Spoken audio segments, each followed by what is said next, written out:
Wahai sahabat, sadarkah kita? Salah satu kenikmatan paling besar yang telah Allah cabut darimu. Mungkin banyak dari kita beranggapan bahwa kenikmatan paling besar di dunia adalah harta melimpah dan istri atau suami yang rupawan. Namun, sadarkah kita, sesungguhnya kenikmatan paling besar yang telah Allah cabut dari kita adalah nikmatnya beribadah. Sehingga kita selalu lalai untuk beribadah, lupa, bahkan sama sekali tidak ingat untuk beribadah, dikarenakan kesibukan dunia. Seringkali, kesibukan dunia membuat kita menomorduakan, bahkan lupa untuk menghadap kepadanya Sang Maha Kuasa.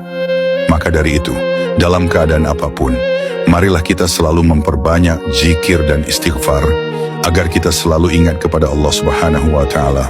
Dan dengan mengingat Allah Ta'ala, maka ibadah kita akan selalu terjaga. Renungkanlah wahai sahabat, selagi badan kita masih sehat, waktu kita masih luang, renungkan dan renungkanlah. Alhamdulillah, la ilaha illallah Muhammadur Rasulullah.